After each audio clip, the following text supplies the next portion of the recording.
संत रामपाल जी महाराज एक ऐसे महान संत जिन्होंने अपनी सतभक्ति, तत्व ज्ञान, करुणा और सेवा के बल पर समाज में नई मिसाल कायम की है।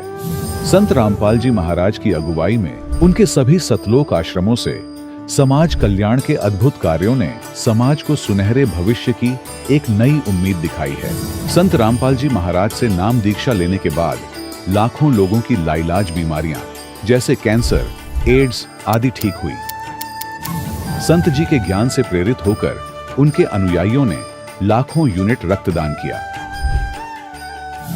संत जी ने लाखों बहन बेटियों का दहेज मुक्त विवाह करवाया।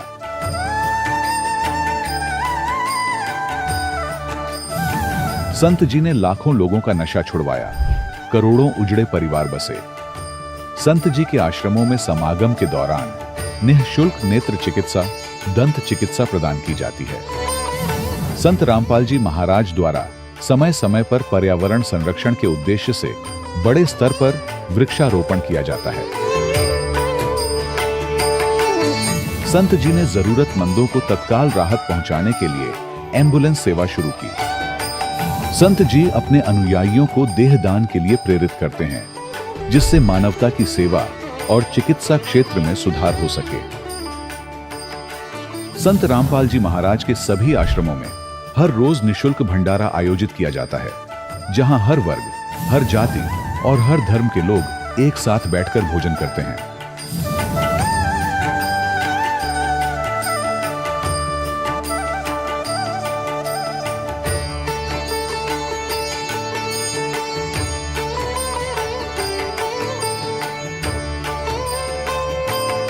संत रामपाल जी महाराज के आश्रम में हजारों बुजुर्गों को सम्मान और प्यार के साथ जीवन जीने का अवसर मिलता है। उनके खाने, रहने और स्वास्थ्य की पूरी जिम्मेदारी संत रामपाल जी महाराज उठाते हैं। अनाथ बच्चों के लिए संत रामपाल जी महाराज के सभी आश्रम किसी वरदान से कम नहीं। यहाँ उन्हें शिक्षा, संस्कार और भविष्य के लिए बेहतर अवसर प्रदान किए जाते हैं। चाहे बाढ़ हो, भूकंप या महामारी, संत रामपाल जी महाराज और उनके अनुयायी हमेशा ही जरूरतमंदों के लिए सबसे आगे खड़े रहते हैं। कोविड महामारी के दौरान संत रामपाल जी महाराज के आश्रमों से करोड़ों लोगों के लिए भोजन, दवाइयां और जीवन रक्षक सामग्रियां उपलब्ध कराई गई। चाहे गरीब की मदद हो या किसी शोषित और पीड़ित वर्ग के हक और सम्मान की लड़ाई, संत रामपाल जी महाराज ने हमेशा ही उनकी दबी आवाज को सरकारों तक पहुंचाया है और उन्हें उचित न्याय दिलवाने में अहम भूमिका अदा की है। समाज में आध्यात्मिक और सामाजिक मूल्यों के प्रति जागरूकता लाने में संत रामपाल जी महाराज हर कदम पर मानवता के सच्चे सेवक साबित हुए हैं। संत रामपाल जी महाराज का जीवन हमें सिखाता है कि सच्ची सेवा वही है जो निस्वार्थ भाव से की जाए। आइए हम भी इस महान सेवा के कार्य में इस महान संत से जुड़ें और संत रामपाल जी महाराज से नाम दीक्षा लेकर अपने जीवन को धन्य बनाएं।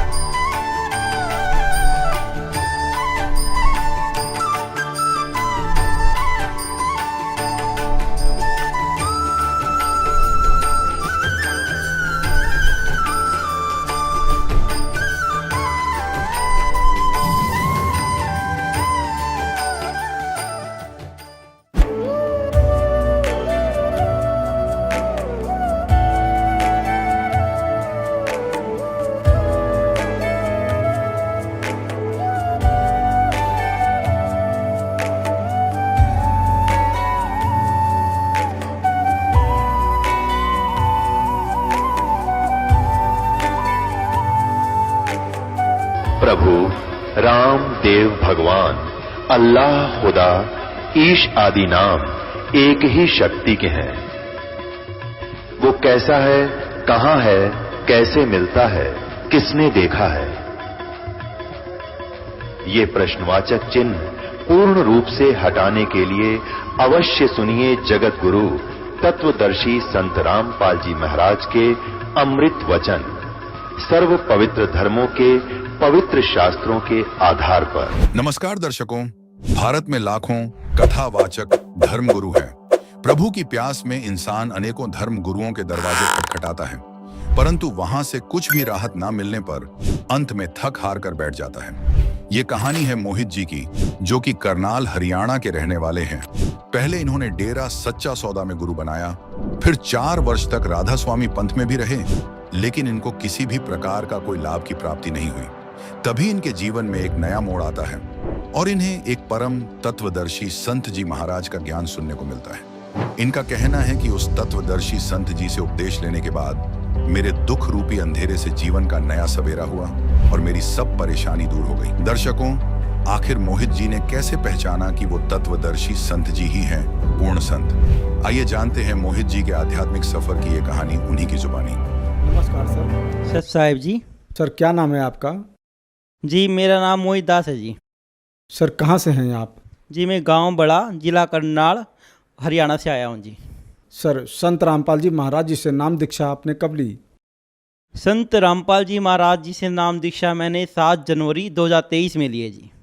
सर संत रामपाल जी महाराज जी की शरण में आने से पहले आप क्या भक्ति साधनाएं किया करते थे?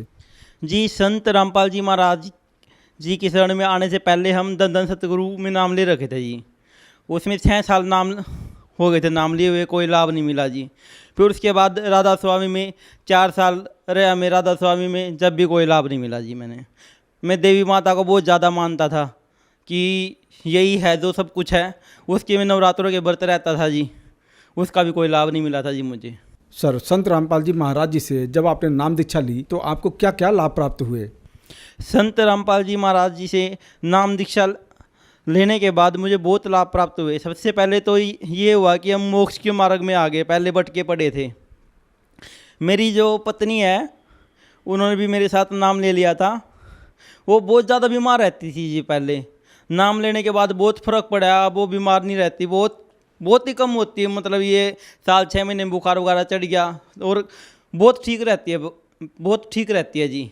दूसरा लाभ ये हुआ कि 9 महीने जब बच्चा होने से पहले अल्ट्रासाउंड के लिए करनाल आ रही थी हमारे गांव बड़ा से, तो वो बस से उतरते टाइम सीढ़ियों से गिर गई और 9वां महीना वैसे चल रहा था, तो आंख बंद होगी उसकी।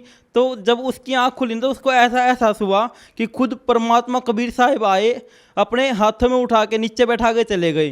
वो पूरी बस देख रही कि इसको तो बहुत ज़्यादा भयंकर चोट लग गई होगी। आप खुद ही सोच सकते हो कि अगर थोड़ी सी भी चोट लग जाए गर्भवती महिला को बच्चा होने से पहले के टाइम पे, तो कितना भयंकर कष्ट होता है उस टाइम पे। अब बच्चे की माँ का, बच्चे का बच पाना मुश्किल होता है, और वो तो बस से गिर गई थी। तो उस टाइम खुद उसको एहसास ये हुआ कि खुद कबीर परमात्मा आए, अपनी गोदी में उठा लिया और आराम से बैठा के चले गए। उसको बिल्कुल भी खरोच तक नहीं आई। और एक लाभ ये प्राप्त हुआ जी हमें कि बच्चा होने के टाइम पे पहले गाँव वाले हॉस्पिटल में लेके गए, बड़ा गाँव में। तो गांव वाले डॉक्टरों ने बोल दिया कि यहाँ पे बच्चा नहीं होगा, बच्चा आप करनाल लेके जाओ, वहीं पे हो सकता है। तो यहाँ करनाल आए, फिर सुबह के टाइम आए थे जी हम, रात होगी। डॉक्टर ने बोल दिया कि बच्चा वैसे नॉर्मल होने के कोई चांस नहीं है और ऑपरेशन ही होगा। और मैं इस चीज़ को लेके बहुत चिंता में हो गया कि घर में कोई काम भी करने वाला नहीं है, कि कोई किसी को रिश्तेदारी में से बुला लें वो भी नहीं आने वाला कोई, कि अब क्या होगा। तो मैंने अरदास लगाई परमात्मा के आगे कि हे बंदी छोड़, हे कबीर परमात्मा दया करो परमात्मा।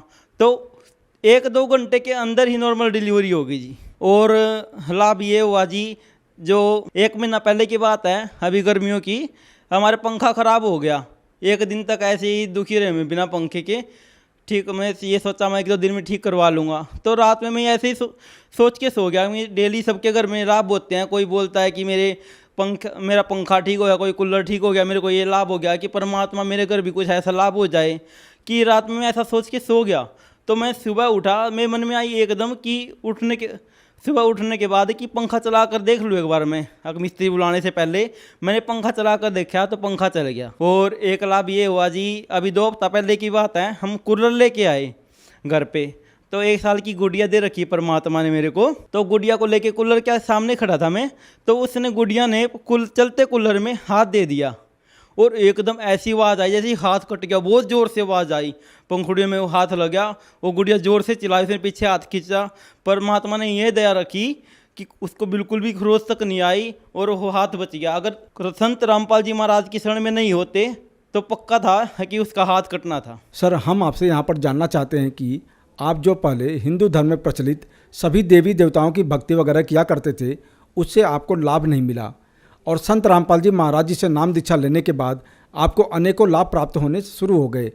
पहले तो ये बताइए कि इसके पीछे क्या कारण है। जी, संत रामपाल जी महाराज हैं जो शास्त्र विधि के अनुसार भक्ति बताते हैं, जिससे हमें लाभ प्राप्त होता है। और जो पहले की हम जो भक्ति करते थे वो मनमाना आचरण था कि ना कि शास्त्रों में लिखी विधि। तो इस प्रकार जो रामपाल जी महाराज हैं वो शास्त्रों के अनुसार विधि बताते हैं, हमें बताते हैं कि भाई शास्त्रों के अनुसार आप भक्ति करोगे तो आपको परमात्मा किसी चीज़ की कमी नहीं महसूस होने देगा। और ये सच बात है, शास्त्रों के अनुसार विधि भक्ति करने से हमें कोई भी किसी भी चीज़ की कमी महसूस नहीं होती। जो श्रद्धालु आज आपको टीवी पर देख रहे हैं उनके लिए आप क्या संदेश देना चाहते हैं। जी, मैं संदेश तो क्या, मैं बस यही विनती कर सकता हूँ कि आप पहचान लो ये खुद परमात्मा आए हुए हैं। संत रामपाल जी महाराज है जो ये खुद परमात्मा आए हुए हैं। जितना जल्दी हो सके इनके ज्ञान को सुनो, समझो और फिर आप खुद भी मिलान कर सकते हो। शास्त्रों में जो आपके पास गीता है उसमें खुद भी मिलान कर सकते हो कि ये कितनी बात सच्ची बताते हैं, ये एक सही विधि बताते हैं। आप समय के रहते हुए पहचान लो, बाद में तो फिर पछतावा ही होगा। नाम दीक्षा लेने के लिए चैनल पे पीली पट्टी चलती है, पीली पट्टी में नंबर लिखा होता है। उस नंबर पे आप कांटेक्ट करोगे ना तो वो आपको बता देंगे कि आपके नज़दीक में नाम दीक्षा केंद्र कौन सा है। वहाँ पर जाकर आप संत रामपाल जी महाराज जी से नाम दीक्षा ले सकते हो। सर, बहुत बहुत धन्यवाद आपका। जी सर साहेब। दर्शकों, अभी आपने सुने संत रामपाल जी महाराज से दीक्षा प्राप्त करके सुखी हुए भक्त के अनुभव। अब देखिए जगत गुरु तत्वदर्शी संत रामपाल जी महाराज के मंगल प्रवचन। जो व्यक्ति अपने पाप कर्मों के कारण दुखी होते हैं तो वो कहा करते हैं कि हमारा राम रूठ गया, हमारा राम रूठ गया, नए नए दुख आने लग गए हमारे ऊपर। और जो सुखी होते हैं उनको यूं कहा करते हैं इनका राम राज्य है, इनका ऊपर भगवान प्रसन्न है। और जो दुखी होते हैं वो कहते हैं हमारा राम रूठ गया। पुण्यात्मा, जब तक हमारे पुण्य चलते हैं तो हमें सब सुख सुविधाएं उपलब्ध होती हैं, तो ऐसे लगता है कि हमारा राम राज्य है, प्रसन्न है। और जिनके पुण्य खत्म हो गए, उनके पाप शुरू हो गए, तो उनका राम रूठ गया। अब जैसे गुरु गोविंद दोनों खड़े, किसके लागू पाए, बलिहारी गुरु अपना, जिन गोविंद दियो मिलाए। अब क्या बताते हैं, परमात्मा ने कितना एग्जाम्पल दिया हमारे को समझाने के लिए। कैसा उदाहरण दिया है कि जैसे आप कहीं खेतों में एकांत स्थान पर या कहीं पर मजदूरी कर रहे हो, कोई कार्य कर रहे हो, मटका भर ले गए पानी का घड़ा घट, और जब तक उसमें जल है तो नो प्रॉब्लम, प्यास लगी घट घट पिया, फिर काम लग गए। और जब वो घट यानी घड़े में पानी खत्म हो गया, जल खत्म हो गया, तो समस्या उत्पन्न हुई। तो फिर वो राम रूठ गया। जब तक उसमें जल था तो राम राज्य था, सुविधा सारी थी, प्रॉब्लम थी नहीं। अब वो जल खत्म हुआ तो राम रूठ गया। अब वो राम मिला कहाँ? हैंडपंप में। हैंडपंप में मिला वो जल, तो वहां गए, हैंडपंप के नीचे रखा मटका, फिर करी उसकी पूजा सेवा और भर लाए, फिर सुखी हो गए। तो जिनके ऊपर अब पापों के दौर चल पड़े, उनके पुण्य समाप्त हो चुके, और सुख होगा पुण्य बढ़ने से, पुण्य प्राप्त होने से। तो यहां परमात्मा कहते हैं कि एक तरफ तो आपके पास एक घड़े में जल रखा है और एक तरफ हैंडपंप है। जल तो समझो परमात्मा है घड़े में, और हैंडपंप गुरु जी है। अब कौन से को सिलेक्ट करोगे तुम? हैंडपंप को। हैंडपंप में तो कितना पानी निकाले, और मटका में जो जल है वो तो थोड़ी सी दिन, एक दिन भी पूरा ना निकाला मन पूरे परिवार का। तो यहां परमात्मा कहते हैं गुरु गोविंद दोनों खड़े, और किसके लागू पाए, बलिहारी गुरु अपना जिन गोविंद दिया मिलाए। एंड पर बिना जल नहीं मिला। कबीर हरि जय रूठ जा, गुरु की शरण में जावे। कहे कबीर गुरु रूठ गए तो हरि ना होत सहाय। जैसे एंड पंप खराब कर दिया आपने, उसकी केयर टेक करी नहीं, तो फिर जल कैसे मिलेगा। अब गुरु रूठ गया तो भगवान साथ नहीं देगा बिल्कुल भी। परमात्मा कहते मम संत मुझे जान मेरा ही स्वरूपम, मेरे संत को मुझे ही जान लेना तब मैं तेरे निकट आऊंगा।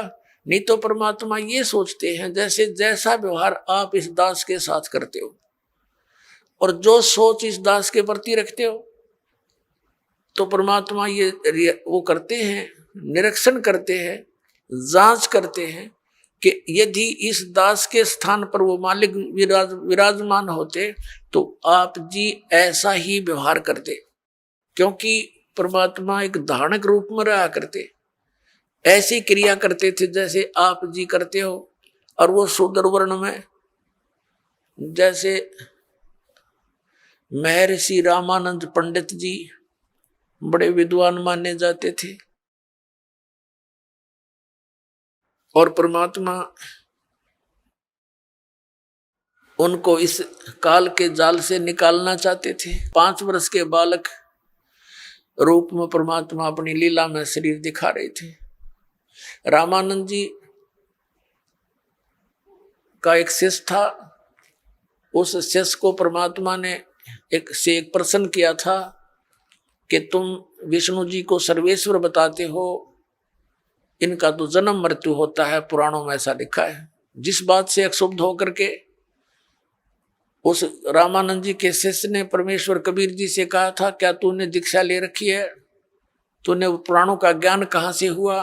परमात्मा ने कहा कबीर जी ने कि मैंने दीक्षा ले रखी है, गुरु बना रखा है, जो तेरा गुरु जी है वही मेरा गुरु जी है।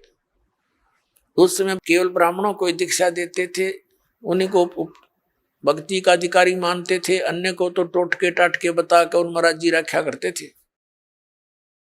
और कथा सुना सुना कर उनसे चंदा अपना वो लेते थे दान। इस बात से अक्षुब्ध होकर के तूने एक शूद्र होकर मेरे गुरु जी की बेइज्जती कर दी है, एक पंडित को अपना गुरु बताया है। रामानंद जी से कंप्लेंट की गई, कबीर परमात्मा को वहां बुला लिया गया। बहुत से श्रोता वहां विराजमान थे। रामानंद जी ने पहले तो प्रश्न उत्तर किए, तू कौन है, तेरा क्या नाम है। परमात्मा ने कहा था, सुन रामानंद राम मैं, हम 52 नरसिंह। और फिर कहा था, ए स्वामी सृष्टा में सृष्टि हमारे तीर, दास गरीब अधर बसु मेरा मैं अवगत सत कबीर। रामानंद जी से कहा था कि ए रामानंद जी, मैं सारी सृष्टि का रचनहार हूं और ऊपर सतलोक में रहता हूं, मैं पूर्ण परमात्मा हूं। इस बात से दुख मान गया रामानंद जी, बहुत सी गाली गलौज किया परमात्मा के प्रति कि तू नीच जात का है, छोटी जाति ऊंचा मुंह बातें करता है, तो कुजात है, तेरे माँ का पता ना पिता का पता नहीं कहाँ मिला था। इस तरह की ऊंची मंदी बातें कही और परमात्मा खुश होकर खड़े रहे। जैसे एक सुयोग्य शिष्य ने अपने गुरु जी के सामने, चाहे वो कुछ भी बोले, वो कोई ऑब्जेक्शन, कोई दोष मन में नहीं आना चाहिए, ये रिहर्सल हमें बता कर गए थे परमात्मा। रामानंद जी गाली दे रहे हैं और परमात्मा खुश होकर खड़े कि आप जो कहो सिर उधारिए, लेकिन मैं हूं वही जो आपको दास ने बताया, मैं परमात्मा हूं। रामानंद जी का नहीं यकीन हुआ, वो बीच में पूजा करने लग गया कि रुक जा थोड़ी देर। बीच में पर्दा लगा दिया कि मैं शूद्रों के दर्शन भी नहीं करता, ये दिखाने के लिए। और झोपड़ी के अंदर बैठकर एक पूजा करने लगा, जैसे भगवान विष्णु की काल्पनिक मूर्ति बनाई। ये शालिग्राम की पूजा ऐसे करते थे जैसे विष्णु जी की मूर्ति को, श्री कृष्ण की मूर्ति को नवाते गंगा जल से, फिर उनको साफ कपड़े पहनाते, छोटे छोटे कपड़े बनवा रखे होते। तो ऐसे वो कल्पना से कर रहा था, कोई ओरिजिनल वस्तु नहीं थी अंदर। और वो क्या करते हैं कि सब कपड़ों को उतार कर भगवान के सब नवा धोवा के फिर धोती बांध देते हैं, कुर्ता बना देते हैं, तिलक लगा देते हैं, मुकुट रखते हैं और साथ में कंठी की माला भी, एक कंठी भी डालते हैं, जो वैष्णो साधुओं की पहचान होती है। तुलसी के एक मनिए की एक ही मन का होता डोरी में। अब मुकुट रख दिया, उस दिन माला डालनी भूल गए रामानंद जी। अब रामानंद जी ने सोची आज तो बात बिगड़ गई भाई, माला डालनी भूल गए, लेकिन उस दिन जो कर्म कांड के अंदर मुकुट रख दिया तो मुकुट उतारा नहीं जा सकता, पूजा खंडित मानी जाती है उस कर्म कांड के अंदर। और यदि पूरा श्रृंगार नहीं हुआ, कंठी नहीं डली, तो भी पूजा खंडित, इनकम्प्लीट रह गई। तो रामानंद जी ने सोचा इस मुकुट के ऊपर से डाल देता हूं। वो मुकुट में फंस गई, अंदर नहीं जा रही है। बड़ा चिंतित हुआ। पुण्यात्मा भगत ही होते हैं, ठीक अवस्था डले ढोरे हैं, लेकिन भक्ति के लक्षण उनमें विद्यमान रहते हैं। बहुत दुखी हो गया रामानंद, हे भगवान आज मेरे से की गलती बन गई। इतने जीवन में 104 वर्ष का हो गया, 16 वर्ष की आयु में लगा था आपके चरणों में, आज तक ऐसी भूल नहीं बनी थी। हे परमात्मा कोई गलती हो तो माफ करना। बाहर खड़े भगवान कबीर साहब बोलते हैं कि स्वामी जी इस माला की गांठ खोल लो या गुंडी खोल के और फिर गले में डाल दो, मुकुट उतारना नहीं पड़ेगा आपको। अपना आत्माओं, एक छोटा सा बालक और शूद्र वर्ण में जुलाहे जाति में, और जिन जुलाहों को शूद्रों को वो ब्राह्मण लोग छूने भी नहीं देते थे, अपने शरीर से दूर 10 कदम दूर रखते थे। अब इसको ब्राह्मण कहते हैं। ब्राह्मण सो जो ब्रह्म पहचान है, जो भगवान को पहचान ले वो ब्राह्मण है, ना तो सूखे डले डोहे प्राणी। अब जब रामानंद ब्राह्मण ने देखा कि ये कबीर, ये तो परमात्मा खड़े हैं जिसने मेरे मन की बात बता दी, मैं तो कोई कल्पना कर रहा था, मन में सोच ही रहा था, मेरे मन की बात बता दी। अब वो पर्दा दिया फेंक, और सामने हजारों की संख्या में ब्राह्मण दर्शक बैठे कि आज कबीर की पिटाई होगी और रामानंद जी कहेगा कि मैंने इसको दीक्षा नहीं दी, ये झूठ बोलता है। रामानंद जी ने देखा बाहर के पूरा ब्राह्मण वर्ग समाज खड़ा है और उधर एक भगवान खड़ा है शूद्र रूप में। तो कहते परमात्मा कहते हैं वक्त पड़े सौदा करे और बाढ़ में जाओ, युग थोथा ज्ञान। उसी समय उस बालक की को ऐसे अपने सीने से लगा दिया परमात्मा को रामानंद जी ने। बोलो सतगुरुदेव की।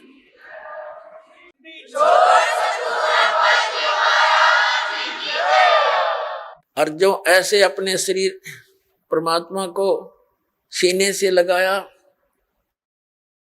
तो इतना नरम शरीर था परमात्मा का जैसे रुई रबड़ होता है, क्योंकि उनका शरीर शुक्रम अकायम असनाविरम है।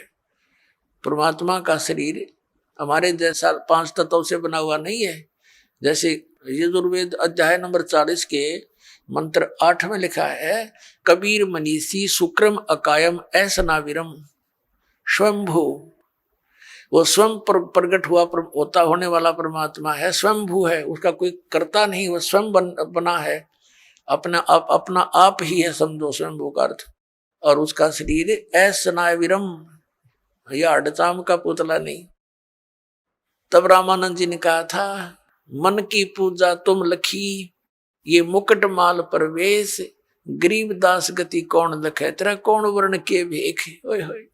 अब रामानंद जी कहते हैं भगवान आप तो परमात्मा हो और आपको कैसे पहचान सके हमारे जैसे जीव सत्र के व्यक्ति। आप किस तरह वेशभूषा में 5 वर्ष के बालक की आयु में और कौन से वर्ण में यानी जुलाहे जाति में खड़े हो, आपको भगवान कैसे माने हम, ये जीव कैसे समझ सकेंगे परमात्मा। मेरी तो आपने भ्रम निवारण कर दिया।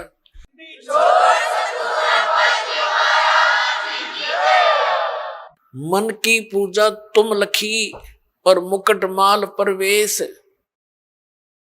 गरीबदास जी ने अपनी अमृतवाणी में आंखों देखा ये सब चित्रण। रामानंद जी कहने लगे, गरीबदास गति कौन लखे, तेरा कौन वर्ण के भेख है, किस वेशभूषा में और किस जाति में आप खड़े हो भगवान, आपको कैसे पहचाने। फिर परमात्मा ने कहा, स्वामी जी भक्ति करो, आप जो साधना कर रहे हो ये मोक्ष मार्ग नहीं है, इससे जन्म मरण का रोग नहीं कटेगा। प्रसंग चला था, जा सतगुरु की मैं बलिहारी, जो जामन मरण मिटाई। जा सतगुरु की मैं बलिहारी, जो जामन मरण मिटावे, जन्म मरण मिटा दे। तो रामानंद जी ने कहा, बच्चा मैंने तो आज तक जिससे भी ज्ञान सुना है, स्वर्ग से ऊपर कोई भगवान, कोई स्थान नहीं, और श्री कृष्ण और विष्णु से ऊपर भगवान और शंकर से ऊपर मैंने भगवान नहीं सुना। अब इनकी पूजा छोड़कर मैं और की पूजा कैसे करूं, कैसे विश्वास करूं? बालक तेरे पे मैंने 104 वर्ष का वर्द हो गया। अब आप जो बताने जा रहे हो कि परमात्मा और है, क्योंकि परमेश्वर कबीर जी ने सारा कुछ बताया, आपकी गीता जी में लिखा है 18वें अध्याय के 62वें श्लोक में, 18वें अध्याय के 66वें श्लोक, आपका गीता ज्ञानदाता कहता कि तू सर्वधर्मान परित्यज माम एकम शरणम व्रज, तो सर्व भाव से उस परमेश्वर की शरण में जा, उसी की कृपा से तू परम शांति को प्राप्त हो। अब उनको कंठस्थ याद थे, ब्राह्मण थे, वो तो सारी याद थी, पूरी गीता कंठस्थ याद थी, सब श्लोक याद थे। तो रामानंद जी ने कहा कि हे भगवान, हम तो इसका व्रज का अर्थ उल्टा ही लगाए बैठे थे। तो परमात्मा ने कहा अब उल्टा कर लो, क्योंकि गाड़ी को उल्टा डाल ले तो चले नहीं, गाड़ी को सीधा ही खड़ा करना पड़ेगा। अब परमात्मा ने कहा कि उसकी शरण में जाने के लिए जो साधना है वो 17वें अध्याय के 23वें श्लोक में लिखा। ये तत् और सत मेरे पास है, ये मंत्र कबीर साहब ने कहा था रामानंद जी को। ओम तो सार्वजनिक है ही। तब रामानंद जी ने कहा कि देख बच्चा, मैंने सारी उम्र खो दी इसी भक्ति में, अब कहीं मैं घर का रहूं ना घाट का।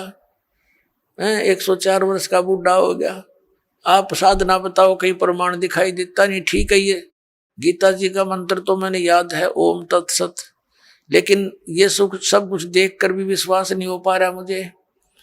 तो परमात्मा कहने लगे कि हमारी बात पर जो विश्वास करेगा तो उसको हम प्रमाण भी दिखा देंगे।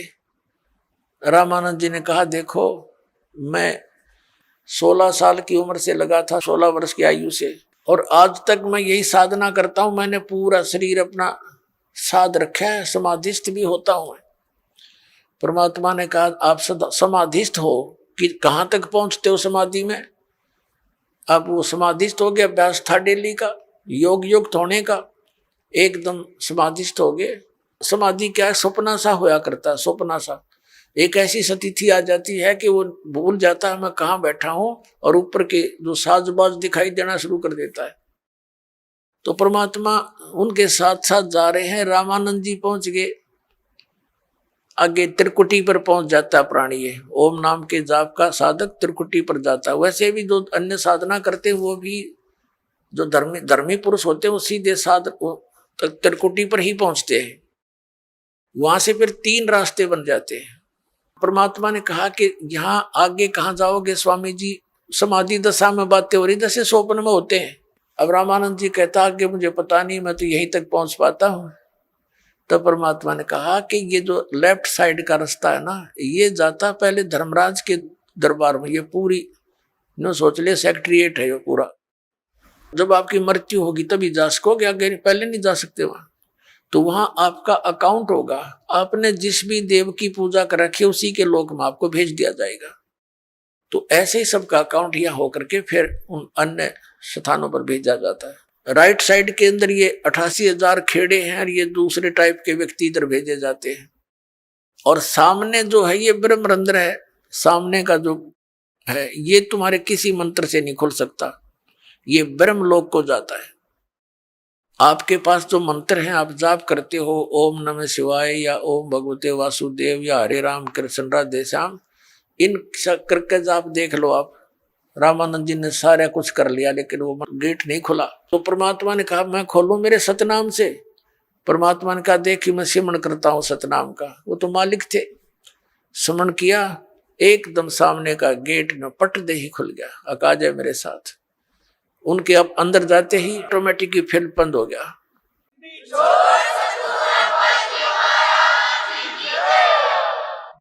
ऊपर ले गए ब्रह्मलोक में, ब्रह्म दिखाया। ये अपने पुत्र का रूप धारण करके किसी कभी ब्रह्मा रूप धारण कर लेता है, कभी विष्णु कभी शिव जी।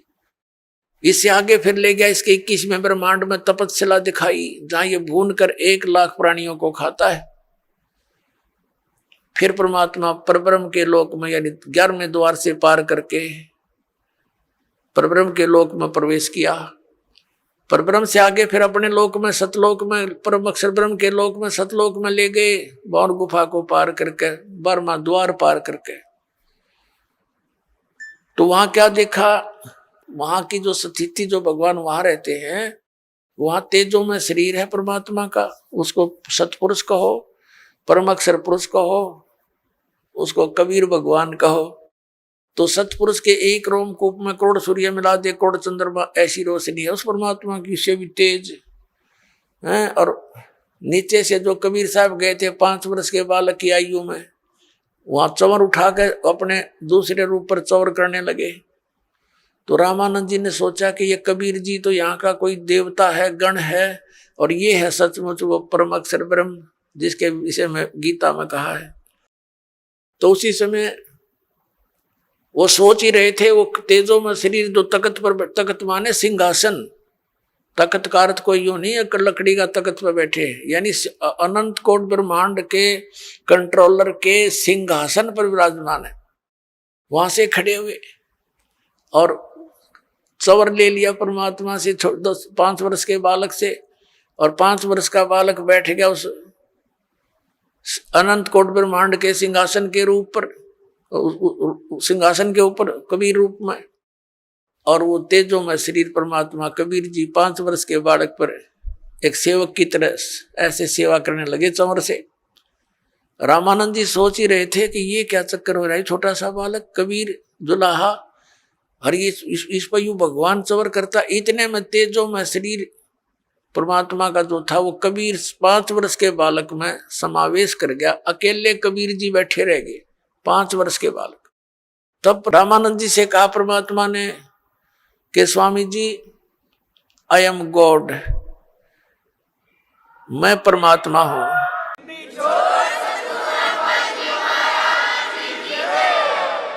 और तुम मेरे बच्चे हो, वहां काल के जाल में हो, देख झांक कर उस नरक में जहां तुम रह रहे हो। रामानंद जी ने नीचे देखा तो तेरे की यहाँ तो ऐसे दिखे जैसे कीड़े मकोड़े चल रहे होते इस नरक में। इसका सारे जो यहाँ के राष्ट्रपति और प्रधानमंत्री चाहे सब कुछ हो, वो सतलोक की तुलना में ऐसा गंध दिखाई देता है। परमात्मा कहते हैं 100 योजन जाती है या दुनिया की गंध, 100 योजन तक, 1 योजन में 12 किलोमीटर, कहते 1200 किलोमीटर तक इसकी बदबू जाती है ऊपर इस गंदे लोक की, जहां तुम ठाठ मान रहे हो। स्वर्ग सारे मिला करके सारे इतने खराब हैं यहाँ के। तब रामानंद जी से कहा कि जाओ तुम वापस यहाँ आना पड़ेगा। हो गया विश्वास आपको? अके भगवान हमारी ताएं खुल गई। जब वापस आए शरीर में, सामने फिर बैठे परमात्मा, वही 5 वर्ष के बालक रूप में जा गोष्ठी हो रही थी उनकी। चरण पकड़ दिए 104 साल के उस वृद्ध ने, ब्राह्मण ने, सच वो था ब्राह्मण, और 5 वर्ष के दानक के पैर पकड़ दिए उस बालक के, और कहा कि 2 ठोड़ है, एक तू भया एक से 2, और गरीबदास हमकार ने तुम आए हो मुग्धो। तुम साहेब तुम संत हो, तुम सतगुरु तुम हंस, और गरीबदास तेरे रूप में और न दूजा अंश। तो इस प्रकार आपका जन्म मरण मिटेगा और परमात्मा प्राप्त होगा। बोलो सतगुरुदेव।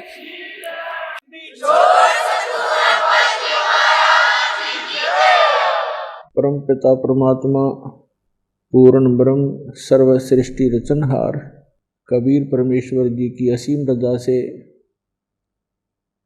आप चंद पुण्यात्माएं सत्संग सुनने के लिए उपस्थित हुए।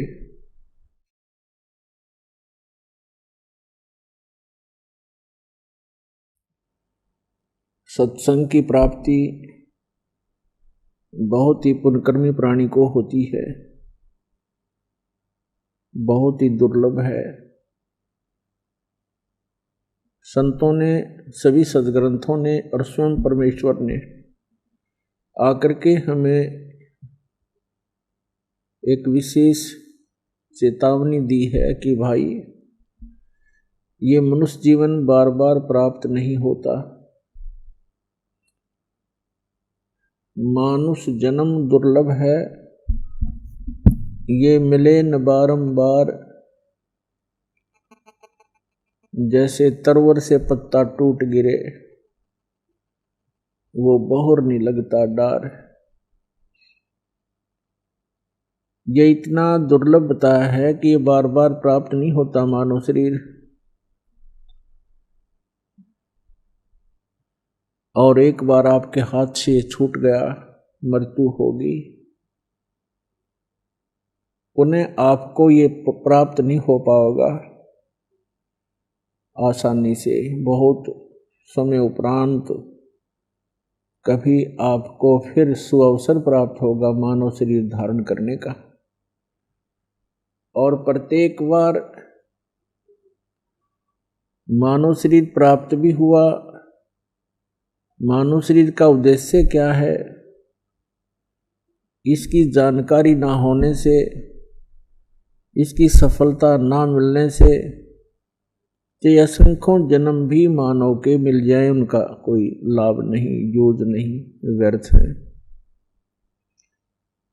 तो सत्संग में आने से पता चलता है कि मानव शरीर कितना इम्पोर्टेंट है, कितना बहुमूल्य है, और हम मानव शरीर को प्राप्त करके उसके उद्देश्य से अपरिचित होने के कारण हम असंख्यों मानव शरीर नष्ट कर चुके हैं।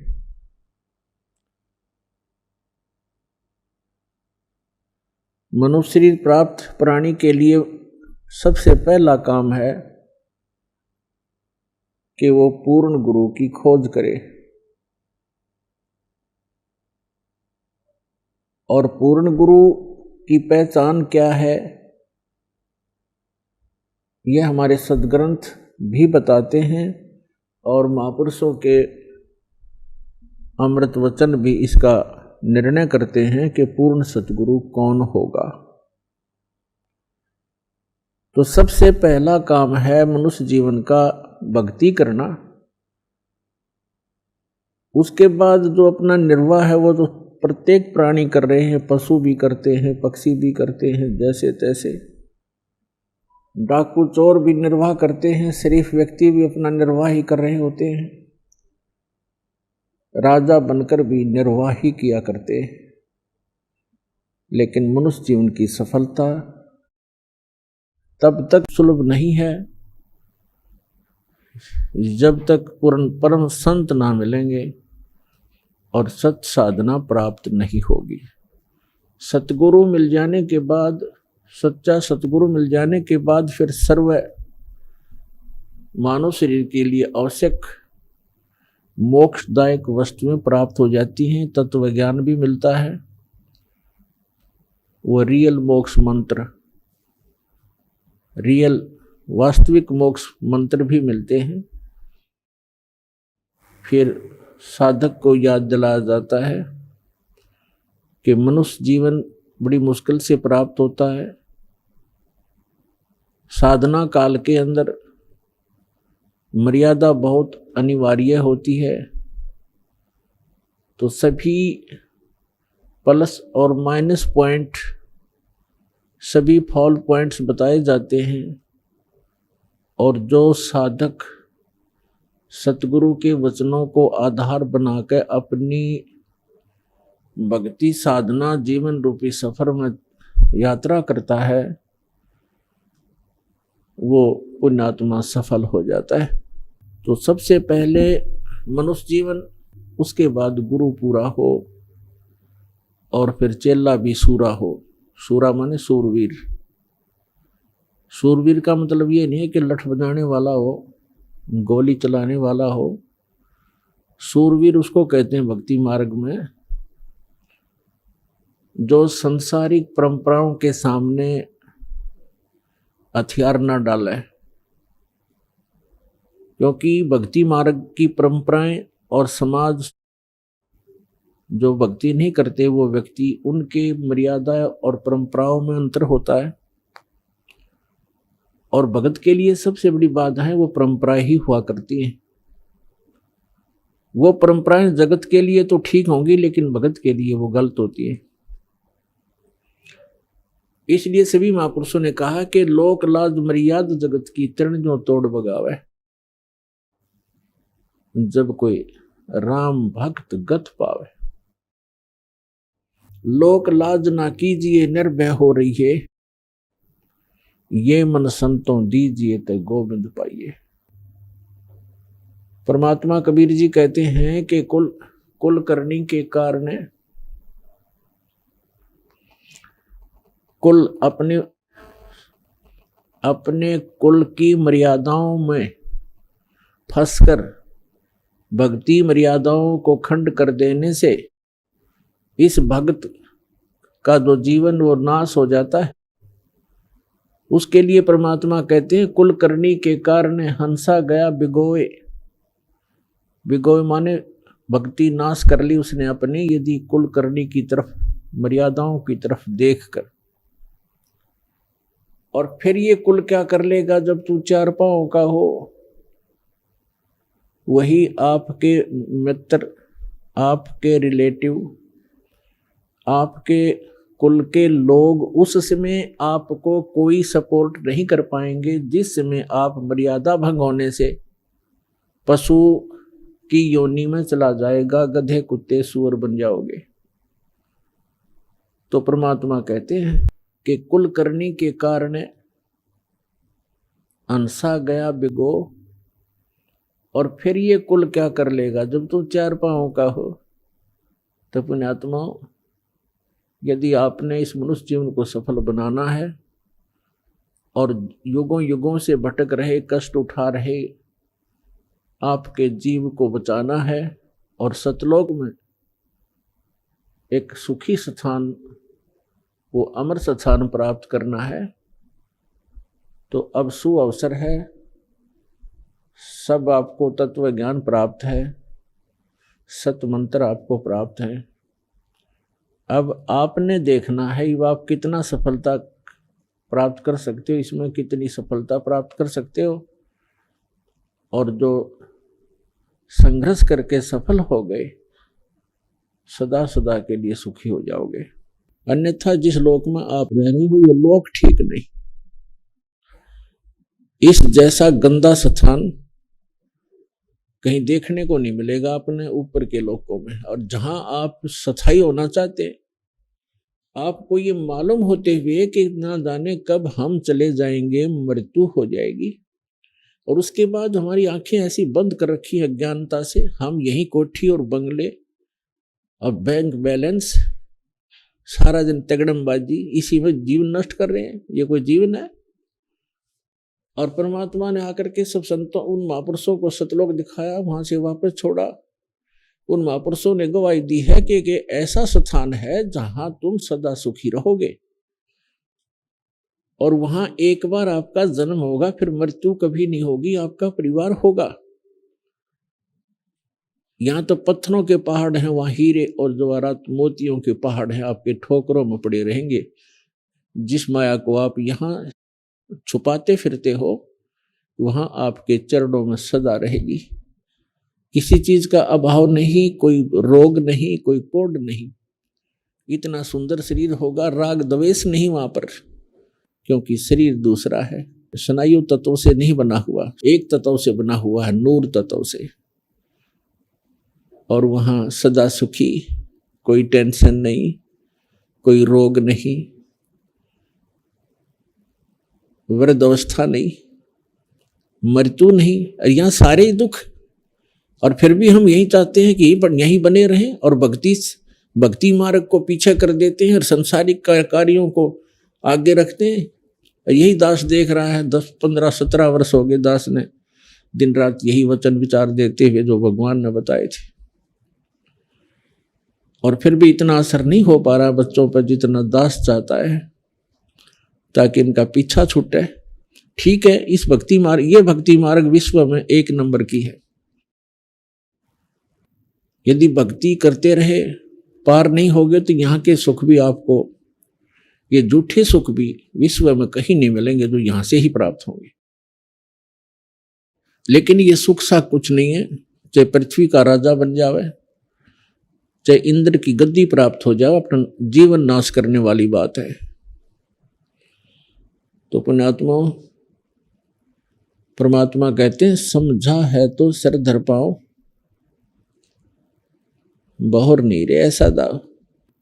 यदि आपको ये बात समझ में आ गई है कि मानव शरीर फिर मिलेगा नहीं, और ये अवसर, ये युग, ये भक्ति काल, ये भक्ति युग जो अब आपको प्राप्त है, ये शायद कभी प्राप्त ना हो आने वाले युगों में।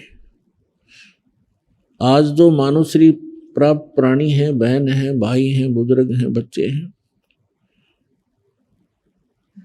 वो बहुत ही पुण्यकर्मी हैं।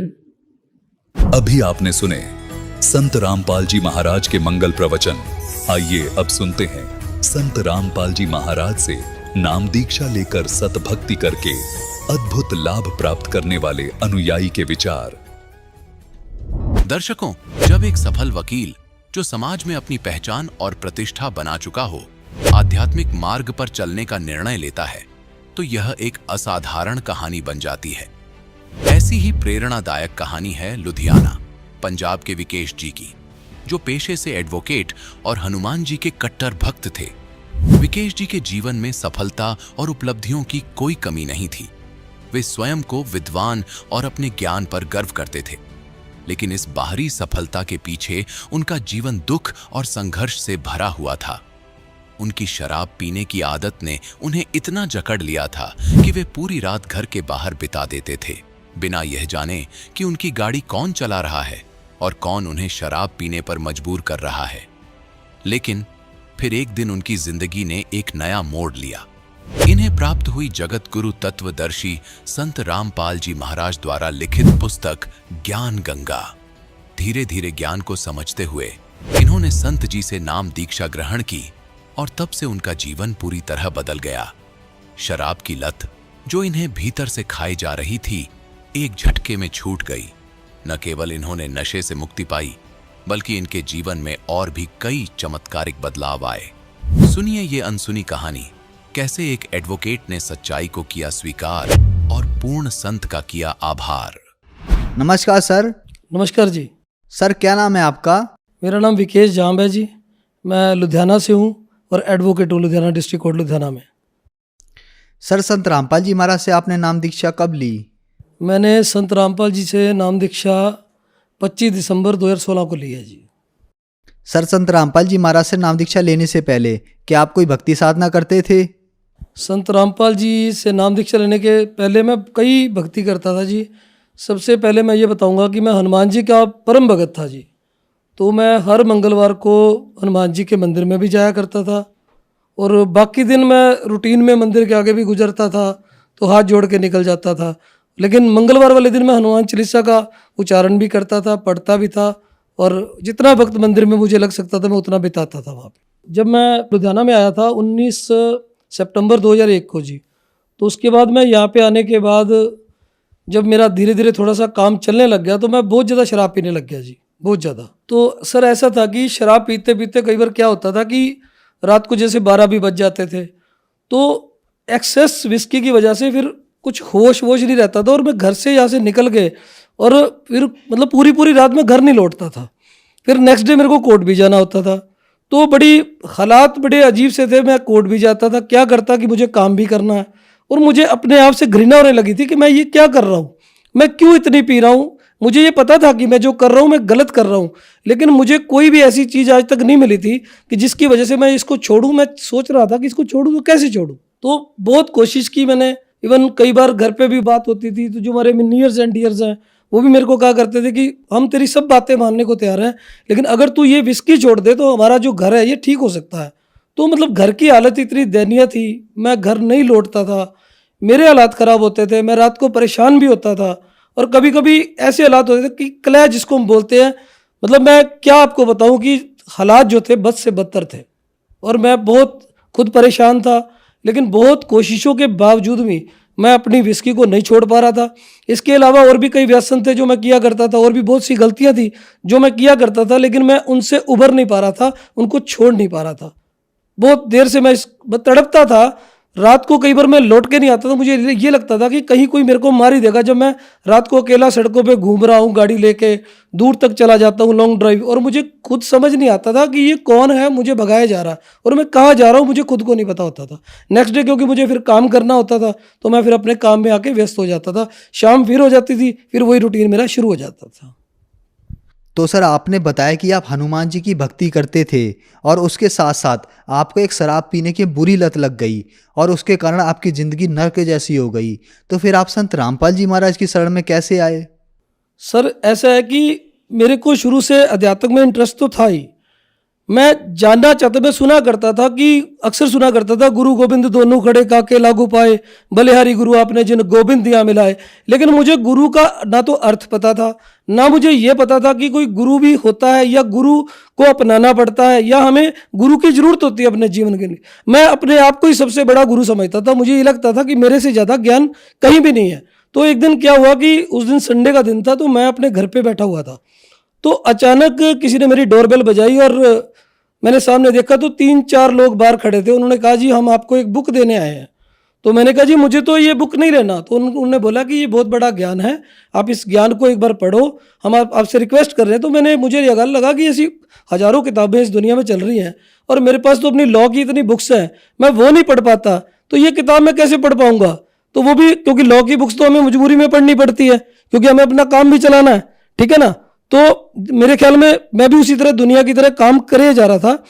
तो जब उन्होंने बार बार मुझे कहा कि ये बुक आप एक बार लेके देखो, आप इसको पढ़ के देखो, ये 20 रुपए की ज्ञान गंगा है, तो मैंने कहा जी मेरे को ये बुक नहीं चाहिए, मेरे को आप ज़्यादा ज्ञान मत दो, मेरे पास बहुत बड़ा ज्ञान है। आप कभी मेरे पास कोर्ट में आओ, मैं आपको बताता हूँ ज्ञान क्या होता है, क्योंकि मेरे पास तो भरा पड़ा था अंदर से ज्ञान, और ज्ञान भी कौन सा जो अज्ञान था। तो जब मैंने वो बुक एक बार उनसे ले ली, वो बुक लेने के बाद मैंने रूटीन में उसको अपने सामने, मेरे टीवी रखा होता था, एलसीडी लगा हुआ था, तो वहाँ रख दी उसके नीचे, उसकी ड्रॉज में। तो उसके बाद सर ऐसा हुआ कि कई दिन तक तो वो बुक पड़ी रही। अब मेरे हालात ये हो गए थे कि मैं एक तरफ तो वो बुक को देखता रहता था और दूसरा मैं अपनी ड्रिंक करता रहता था। शाम को 7 बजने के बाद मैं अपना ड्रिंक करना शुरू कर देता था। एक दिन ड्रिंक करते करते मैंने वो बुक उठा ली, उसको थोड़ा सा पढ़ा और उसके बाद फिर वापस रख दी। On the very next day मैंने वो बुक 4 बजे फिर उठा ली और मैंने उसको पढ़ना शुरू किया। वो बुक पढ़ते पढ़ते मेरे को 10:30 बज गए और बुक पढ़ते पढ़ते मेरी आंखों से आंसू निकलने लग गए। और इतने में मेरी जो वाइफ है वो मेरे पास आई कि मेरा छोटा नाम विक्की है, तो मेरे को कहती विक्की आज आप ड्रिंक नहीं करोगे। तो मैंने कहा चल यार ड्रिंक लेके आ, छोड़ इसको। तो मैंने वो बुक रख दी, उसके बाद फिर मैं अपना ड्रिंक करने लग गया। अब धीरे धीरे हालात ऐसे बन गए कि एक तरफ तो संत रामपाल जी का सत्संग चल रहा होता था टीवी पे, साधना टीवी पे आता है 7:30 पे, और दूसरा मैं उस बुक को पढ़ रहा होता था, तीसरा मैं साथ में ड्रिंक कर रहा होता था। तो मैं ये सोचा करता था भी इनको मैं देखा तो बहुत पहले से करता हूँ अक्सर टीवी पे, लेकिन मुझे समझ नहीं आ रहा था कि, क्योंकि मेरे मन में एक विचार बना हुआ था कि जो संत होते हैं उनके भगवे चोले होते हैं, बड़ी बड़ी दाढ़ी होती है, उनकी बड़ी बड़ी जटाएं होती है, जो एक शुरू से मेरे मन में विचार बना हुआ था। तो मैंने देखा कि ये संत कैसे हैं जो बिल्कुल संत लगते ही नहीं है, एकदम सिंपल है, सिंपल वेशभूषा में है। तो फिर मैंने धीरे धीरे जब इनका ज्ञान सुनना शुरू किया और फिर वो ज्ञान गंगा जब मेरे अंदर वो ज्ञान समाना शुरू हुआ, तो धीरे धीरे मुझे ये करते करते 1 महीना बीत गया और मैं संत रामपाल जी के सत्संग सुनने लग गया। वो सत्संग सुनते सुनते मुझे ये लगने लग गया कि ये विस्की जो मेरी अब ये ज़्यादा देर टिकने वाली नहीं है, ये छूट जाएगी। तो मैं अक्सर अपनी वाइफ को कहा करता था कि मैंने इसको अब छोड़ देना, अब मैं पी नहीं पाऊंगा। मुझे ये लगता है कि जो ज्ञान मैंने पढ़ लिया इससे ऊपर, इस विश्व में 21 ब्राह्मण में इससे ऊपर ज्ञान नहीं है, और मेरी आंखें खुलती जा रही हैं। और मैंने फिर अपनी वाइफ को बोला कि अब मैं इसको छोड़ दूंगा, तो वो हंसने लग गई। और मेरे परिवार के जो जितने भी सदस्य थे, मेरे 2 बेटे हैं, तो वो भी मेरे पे हंसने लगे कि नहीं पापा ये हो नहीं सकता, आप इसको नहीं छोड़ पाओगे, आपकी इतनी लोगों से जान पहचान है, पार्टी है, आप रात भर लेट आते हो, लोगों से मिलते हो, पार्टियों में भी चले जाते हो, तो आप कैसे छोड़ोगे। तो ये बात है कि जी 2 दिसंबर 2016 उस दिन शुक्रवार का दिन था जी। तो मैंने जो लास्ट बोतल मेरे पास पड़ी थी मैंने उसको ख़त्म किया। और उस दिन मेरे को याद है कि उस दिन मैंने अपने बेटे को ज़ोर से आवाज़ लगाई कि क्रिश तू मेरे साथ बाहर चल, मैंने आज के बाद विस्की नहीं पीनी। तो मैंने वो बोतल उठाई, उसमें थोड़ी सी विस्की बच रही थी, तो मैंने उसको बाहर जाके उसको तोड़ दिया। वो 3 बारी में टूटी जी, 3 बारी में जब उसको तोड़ के मैंने फेंक दिया, जब मैंने अपने बेटे को बोला कि आज के बाद मैंने नहीं पिया, वो भी हंसने लग गया। वो कहता पापा ये पॉसिबल नहीं है, आप नहीं छोड़ पाओगे, हम इतने सालों से आपको देख रहे हैं।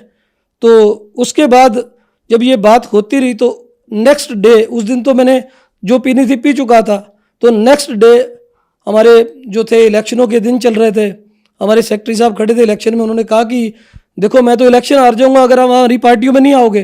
तो मैंने कहा नहीं भाई, ऐसा है कि शायद ये आपका भी लास्ट इलेक्शन है, लेकिन मैं आपकी पार्टियों में जरूर आऊँगा, लेकिन भाई अब मैं पी नहीं पाऊँगा। अब मैं आप लोगों के साथ बैठा करूँगा, आपसे बात करूँगा, लेकिन अब मैं पी नहीं पाऊँगा, मुझे परमात्मा की तरफ से आदेश हो रहा है। तो उसी रात मेरे को संत रामपाल जी ने दर्शन दिए, मेरा हाथ पकड़ा कि बेटा आज के बाद तूने ये विस्की नहीं पीनी। और उस दिन के बाद सर मैंने कभी टच भी नहीं किया विस्की को, मैं छोड़ चुका हूँ सर। इसके बाद मैंने कुछ दिन तो ऐसे चलता रहा। एक दिन जब मैं सुबह सुबह उठा तो मैंने वाइफ को बोला कि चल मेरे साथ चल, मेरे को नाम दीक्षा लेनी है। तो वो भी हैरान हो गई कि नाम दीक्षा, उसको भी नहीं पता था नाम दीक्षा क्या होती है। तो उससे पहले मैंने बरवाला काफ़ी फ़ोन किए, जो नंबर ये पट्टी पे चलते हैं साधना चैनल वालों की, तो बहुत फ़ोन किया उनको। लेकिन धीरे धीरे मुझे इस बात का एहसास होने लग गया कि संत रामपाल कोई आम इंसान नहीं है। जिनको मैं आज तक मनुष्य समझ रहा था वही कोई और है। कहते हैं गुरु मानुष कर जानते ते नर कहिए अंध, होए दुखी संसार में फिर पड़े हैं यम के फंद।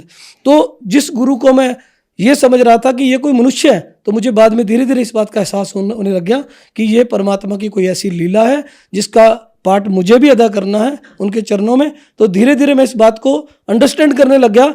और 25 दिसंबर 2016 को मैंने सुबह सुबह 10:30 पे ये नाम दीक्षा ली। और नाम दीक्षा लेने के बाद जो मेरी ज़िंदगी बदल गई और मैं सब नरकों से छूट गया।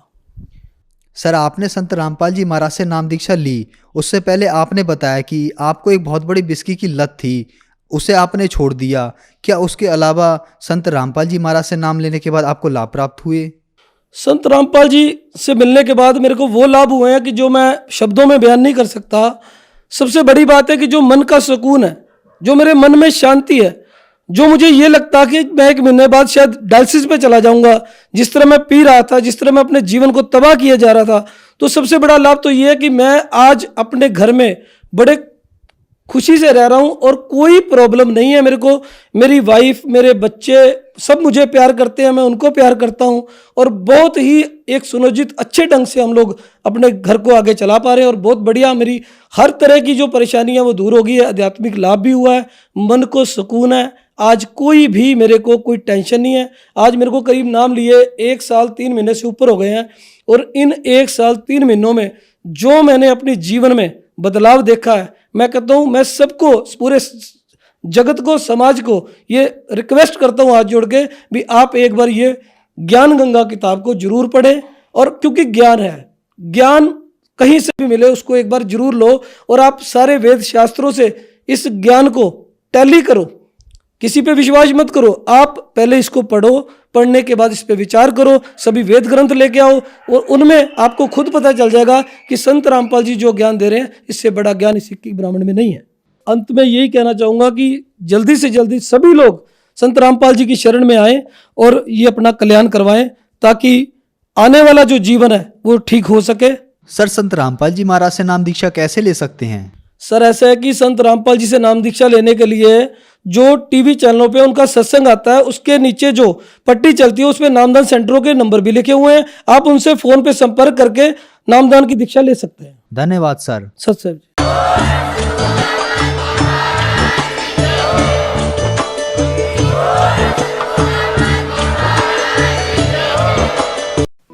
आप सुन रहे थे जगत गुरु तत्वदर्शी संत रामपाल जी महाराज के मंगल प्रवचन। अधिक जानकारी के लिए संपर्क करें।